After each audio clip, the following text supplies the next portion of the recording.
विज्ञान जुगरे ठाकुरंकर अलौकिक लीला मानसिक कले भल हेउछि दुर्भाग्य।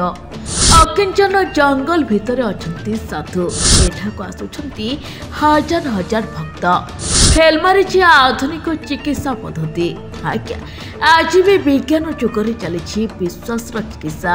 आधुनिक जुगरे चिकित्सा पद्धति आगे चली।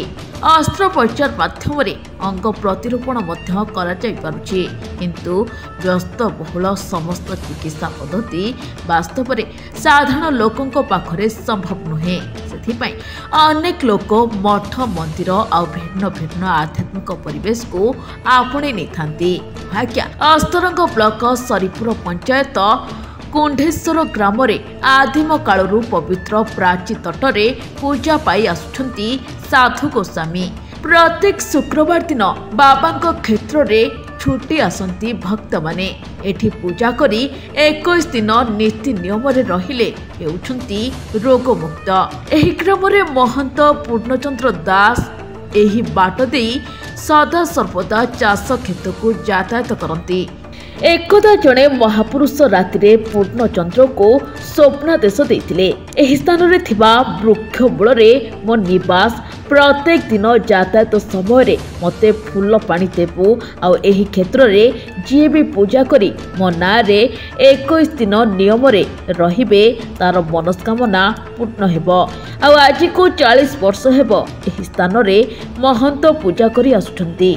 आउ एठी पूजा कले मनस्कामना सब पूर्ण हेउची। एकथा आमे कहूनु एकथा कहिछंती आसीथिबा भक्त माने।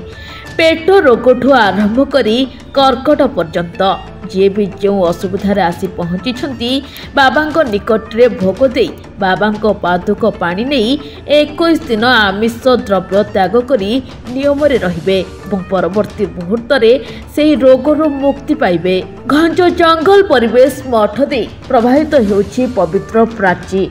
थरे जी भी यही परिवेश को आसीबो से आउ पुनर्बार जीवाको चाहिबनी। एही नियारा आउ क्लांतमुक्त परिवेश भितरे बाबांक गादी आउ एठी अन्य प्रकार आध्यात्मिक परिवेश देखा मिलिबो। तेबे आमे एठारे आपण को पुणी थरे कहि रखुछु जे आमे एठी चिकित्सा पद्धति को विरोध करूनु, किंतु आध्यात्मिक वातावरण भितरे आज भी अनेक स्थान रहिछि जोठी लोकमानंक विश्वास रो वास्तव दृश्य देखा मिलुछि एही साधु गोस्वामी क्षेत्र रे। अस्तरंगरू प्रियंका विश्वाल रिपोर्ट, अक्षर लाइव।